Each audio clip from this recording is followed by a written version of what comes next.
Over the past 9 years, my specialist paid media agency has worked with more than 2,000 clients, and we've tested just about every Google ad campaign structure you can think of. And with that much data and experience, we know exactly how to structure your Google ad campaigns to get the best possible results. In this video, I'm going to show you exactly what that looks like. Okay, so let's start by covering the core components of a Google ad campaign, and then we're going to run through the various elements. So I'm in an example Google ad account here to walk through some of this stuff. So obviously, the very top layer is the Google ad account itself, and then within that we have campaigns, and you can obviously have multiple campaigns within a Google ad account. I'll explain about how many you should have and how that should be broken down in a minute. But what I quickly want to do is just click on this new campaign button, click new campaign, and then I'm just going to click leads for now, but what I'm about to talk about can apply to any campaign objective. I'm going to skip through this. There are warnings because it's an example ad account. I just want to quickly talk about the campaign type, because the recommended structure does vary depending on which campaign type you use. Now, for the purposes of what I'm about to go through, I'm going to use a search campaign as a type. I think that's what most beginner Google advertisers use. It's actually what most Google advertisers use. It's the most intuitive part of Google ads. It's the part we think about. You think about going on Google, searching for something, and then seeing ads pop up that are relevant to your search. Well, that's all done through the search network, obviously. Well, some through Performance Max, but mostly search. I will talk about some of the other campaign types afterwards, but I wanted to run through the ideal campaign structure for search to begin with, and just wanted to quickly clarify that. Right, so we've got the campaign types, and then I'm just going to jump over to another tab where I've got an example campaign already created. So it's this example leads campaign that we can see, and this is a campaign that I created in another demonstration video. And within that, we've got an ad group called Google Advertising Services. And that's the next layer. So we've got ad account, campaigns, ad groups. Ad groups are where your ads and your keywords and a few other things, but mainly ads and keywords, are stored, and they will be themed around a central topic. So in this case, we've created an ad group in this example campaign called Google Advertising Services, and the demonstration is if we were to advertise our Google Advertising Services, this is what it would look like. So if I go ahead and click into this ad group, we will be taken to our various keywords, okay? So again, like I said, this is an example ad account. There's going to be not eligible and all sorts of things popping up. Don't worry about that. That's not important. But here I've just entered in some example keywords that we might target if we're wanting to advertise our Google Advertising Services. So we've got Google Ad Management, Google Ad Company, Google Ads Company, Google Ad Agency, Google Advertising Services, PPC Services. You can see these are closely related to people who might be interested in hiring a Google Ads agency. And those are the keywords that are in this ad group. Also within this ad group, we've got ads. So if we go ahead on this left-hand side and select ads, we've got this one responsive search ad here. If I just click into edit, we'll go into the ad window. And here we've added in some basic information that we might typically put within an ad. I'm just going to get rid of Google's suggestion there.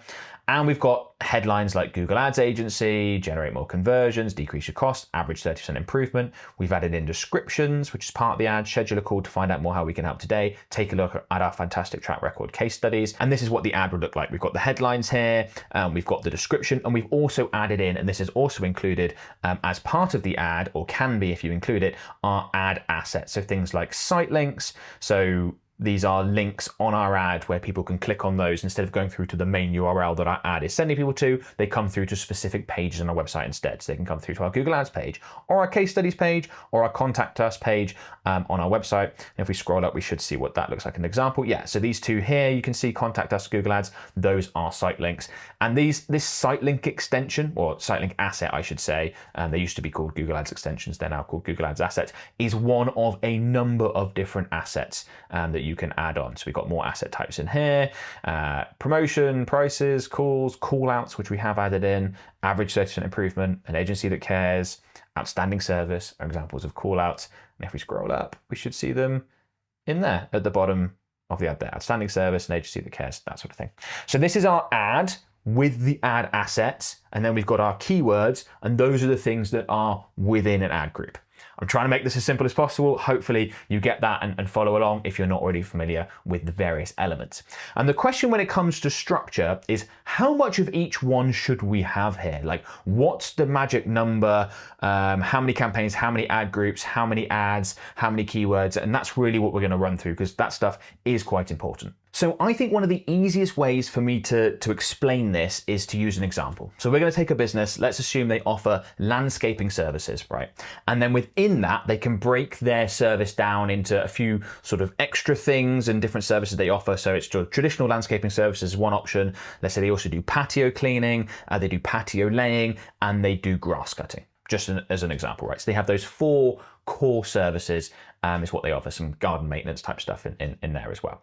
Now, a lot of Google advertisers would just lump all of those 4 different services they offer into one campaign and maybe even into one ad group, which is absolutely not ideal. And as we go through, you'll see why that presents an issue. But the first thing I want to say is that if you offer, let's say, 4 different services, you absolutely want to create 4 different campaigns and separate those out. Now, of course, there may well be some overlap there, right? Like if you want landscaping services, perhaps you also want patio laying, but there are going to be people that don't overlap. Some people just want the patio laying. They don't want other landscaping services like flower beds or whatever. They want to be more specific. Perhaps once someone has used your patio laying service, they're then going to want you to clean the patio twice a year or once a year or whatever it is. So yes, there's overlap, and that's absolutely fine, but that doesn't mean you want to put them all in one campaign, because by separating them out into campaigns, we can therefore get much more specific with the keywords that we're targeting and with the messaging that we put in our ads. And that's actually going to become more and more important as we go through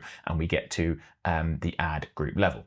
Okay, so we've got one campaign per service or per product range is typically how I'd describe it if you're an e-commerce business selling products with a search campaign. Then within that, we want to create multiple ad groups per campaign, each based around a keyword theme.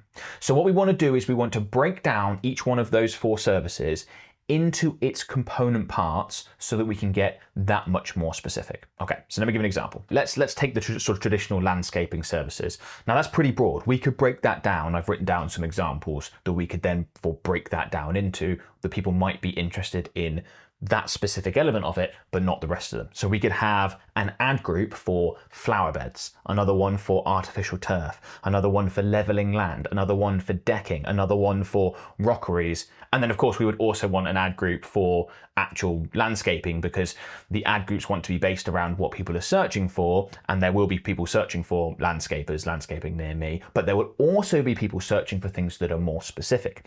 And by breaking out things like rockeries or decking or artificial turf into separate ad groups, we can then put the keywords that are relevant to each one of those things specifically within that ad group, as opposed to just having one ad group for landscaping services and just having to lump it all in together. And then we can also pair that with the ads. So if we've got an ad group specifically for artificial turf, well, the keywords can be for artificial turf and the ads can have artificial turf and closely related language in them. That's going to increase your click-through rates, that's going to increase your conversion rates, and that's going to make it much more likely that those people will go on and become customers, which is, of course, the whole point at the end of the day. Now, when it comes to breaking out your ad groups, like I just did with the landscaping into those, 6 or 7 options, there's no magic number here. Everyone wants to be like, okay, it's one campaign, then it's 3 ad groups, then it's 6 keywords within each ad group. It's not that neat, because some services, some products are naturally going to have lots of different subsections, and you're going to want to create an ad group for each one.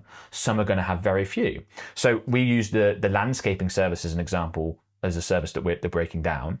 If we were to do that with patio cleaning, we would have less ad groups because there's just less subsections of that. Like there might be different types. You might have porcelain patio cleaning versus, I don't even know what other types of patio are made out. Like there are various materials that patio is made out of, right? You might want to break it down by that. Even with the landscaping service example, we could create more. So what I want to get at here is there's no right answer. You just need to think about, within this service or product that I offer, that I've got a campaign for, how can I break this down into the subsections that I think some people will be searching for, and get more specific in those steps. And I'm sorry it's not a nice, neat number. I know that's annoying, but I want to give you the actual advice on how we actually create campaigns for clients, and this is how we do it. The general rule is that if you're in doubt, more ad groups as opposed to less is better, because it's difficult to be too specific, matching up your keyword searches to your ads and your messaging. It's very easy to be not specific enough. And if you just think about, if someone wants artificial turf laying down and they're searching for that specifically, and your ad pops up against other landscaping companies and they've just got landscaping services type stuff in their ad, and yours specifically talks to artificial turf, your ad is going to get the click and it's far more likely to get the conversion. Now, what's funny is that when you get those sorts of clicks coming through, it may well be that they want other things as well. They maybe will be that you can upsell them once you're speaking to them. There's all sorts of opportunities for it to expand, but you want to meet someone where they're at. So if someone is searching for something specific, you want to provide them something specific back. And that's also, by the way, why we had that landscaping broad ad group, because if someone's searching for landscaping broadly, we want to meet them where they're at and serve them with an ad that has language specific to landscaping as well. That's also important. So I want to talk about keywords and ads in a second, because they're a really important part of campaign structure and how you think about putting your search campaigns together in particular. Before I do that, I just want to quickly let you know about our done for you Google Ads services. So if you're going through this thinking, this all seems quite technical and really complicated, and I don't want to learn all this stuff, I've got so many other things in my business to crack on with, I wish someone could just do it for me. That's exactly what my agency does. We can create, manage, optimize your Google ad campaigns for you so that you never have to worry about it, never have to think about it. We'll probably also get you much better results if we do it for you as opposed to you doing it yourself, because we do this all day, every day. We've worked with thousands of clients and we really know what we're doing. So if that sounds like a good deal, what you want to do is go ahead and click on the link in the video description below. That'll come through to a page on our website. You can book in a free call with one of my team members who can tell you about our service, how we can help. They may have an example case study of a business we've worked with just like yours in the past that we've gotten great results for. But yeah, go book a call, completely free, no obligation. And if that sounds like a good deal, then hopefully we get a chance to work together. So the natural next question is, how many keywords should you put within each ad group? And unfortunately, I don't have a nice, neat number for you, just in the same way that I didn't have a nice, neat number in terms of how many ad groups should be in a campaign, because it can vary. So in terms of keywords within an ad group, we could have as few as 4 or 5. We could have 20 plus. Some ad groups that are centered around a keyword theme are naturally going to have more variations just because of the language used. For some things, there's only one way of saying something. For other things, there's lots of ways of saying something. I mean, we've used landscaping as an example, but there's lots of different words for landscaping in and around that. You could call them gardens, you could call them yards. It could be landscaping services, it could be landscaping maintenance. There's lots of different elements. There's probably going to be quite a high keyword ad group, and some are going to be far fewer than that because there's one way of saying it and everyone basically says it this way, and therefore there's going to be less keyword variation naturally. So there's no right answer, I'm afraid. Again, I know it's not what people want to hear. And if you want more information, by the way, on how to research keywords and find great keywords and how you should put all that together, I'm not going to do that right now. I'll send you instead to another one of my videos and that you can watch that has got all that information, and you go through that, work out exactly how to put in your keywords. There will be a link in the video description below for that. I just want to quickly touch on SCAGs. So SCAGs are single keyword ad groups, and these used to be really quite popular, where you would just take like one exact match keyword that is pretty dead on what it is you're offering, and you just have one ad group with one keyword. And it made things quite structurally difficult because you'd have loads of ad groups, as you might imagine, if you've only got the one keyword per ad group. We don't really do that anymore, and the reason why is because Google's changed the way they approach keywords, and they've made even exact match keywords not really exact match anymore. As you're probably familiar with, Google will definitely put your ads in front of more searches than you think they will when you're using exact match. And to be honest, all the match types have become broader. Phrase, broad, and exact match have all become broader. If you want more information about keyword match types, again, there'll be a link in the video description with more information on that. But we rarely use SCAGs anymore when we used to do so quite a lot. I just wanted to quickly mention that in case you're thinking, is that the way to go? We're normally going to be in as I said, 5 to 20-ish keyword range per ad group. But that is going to vary, as I said, depending on the language used around your specific product or service. Now, there also used to be quite a debate around how many ads should we put in our ad groups, just like with keywords and just like the number of ad groups. That kind of all went away when we got responsive search ads, because now we use the one responsive search ad per ad group, and we can add in lots of different headlines, description variations, and things like that. So what are we looking to do here then? One of the things that's really important is that we include language that is specific to the keyword and specific to the ad group theme. So remember, we had our landscaping services campaign, and then we had all those different ad groups breaking that down into subsections. One of those subsections was flower beds. So if we were creating a responsive search ad, which is what this is, in the ad group that's for flower beds within the landscaping services campaign, we would want to make sure that we include language specific to flower beds. So we could add in things like stunning flower beds. that's great. And you want to add in other headlines, other descriptions that have that very specific language, because that's going to meet people where they're at in terms of the searching. You also want to include headlines that ladder up to the broader service. So we could add in something like local landscapers. Because when people are searching, yes, they might be searching specifically for flower beds, but without putting it in their Google search, they might also be thinking, oh yeah, but I also want someone that can do, put down some bit of artificial turf or add in some patio, or, other landscaping type stuff. We want to make sure that we've got those elements in there as well. Okay. Now, if you want more information about writing headlines and descriptions, I've got another video that covers all that in a lot of detail and more than I'm doing here. So there's a link in the video description to that. I just wanted to quickly cover a couple of points because that is very pertinent to structure. And if we scroll down, we get down to the add asset section, so site links being the most obvious example. And this is actually a great time to talk about landing pages, because we've got that stuff within our Google ad account, right? We've got the ad account, the campaign, the ad group, keywords and ads within those, and then add assets as part of the ad, really. Where do we send people? Now, I think it's really important that we would have a separate landing page for at least each one of those 4 services. We don't just want to be sending people through to the homepage on our website and have it be super generic and broad. That is going to ensure that your results aren't as good as they would otherwise be if you got more specific. Because if someone's just searching for patio laying and it comes through to a whole landscaping page and talking about mowing people's lawns, cutting their grass, it's like, is this really for me? People click the back button, they leave. But if it's really specific, they're more likely to do it. So if that's what you've got, fine. You could go in ahead and add in these site links as those 4 different services. That wouldn't be a problem. In an ideal world, though, you would go one step further and create separate landing pages for each one of the ad groups. So we would have, like, on your website, you could imagine a landscaping services sort of page category on your website, and then within that we've got specific landing pages for flower beds and decking and leveling land and artificial turf and the other options that I mentioned, I can't quite remember right now, but all those various options would have specific landing pages. Because think about how powerful it is if someone's searching for flower beds and they see an ad for flower beds, your ad for flower beds alongside all the other ads for just general landscaping stuff. So they click on it and then they come through a landing page that is specifically all about flower beds. And yes, there's a bit of information in there about, we also offer other things and we're a full service landscaping company in case you want the other stuff, which is great. But how great is that to have that in there? The specificity, they're so much more likely to inquire, which means they're so much more likely to become a lead and therefore much more likely to become a client of yours. So it was just a good point to mention around the site links and the various landing pages, because that's key. And then obviously you just want to add in, if you do have the specific ones, you'd want to add those in instead. So if we do have a landing page for flower beds and for decking and for artificial turf, we could add in one of those and it would appear nicely underneath our ad. If you want to know more information about ad assets as well, by the way, guys, I've got videos on all of them. I've got videos on site links, I've got videos on call outs here, I've got videos on all the asset types that you can check out and work out the various details for if you want to dig into that. So, and you do want to add these in, right? You do want to add in, so site links we've kind of talked about as the various landing pages because those are linked, but even in things like call outs, we want to make sure, this is just defaulted, some of the ones I've used previously, these wouldn't fit with this campaign for our landscaping service campaign. This is agency related stuff, but we would want to add in call outs that are specific to whatever it is that we're advertising, so if we're advertising if we're advertising decking services, we can look to add in beautiful, if I can spell it correctly,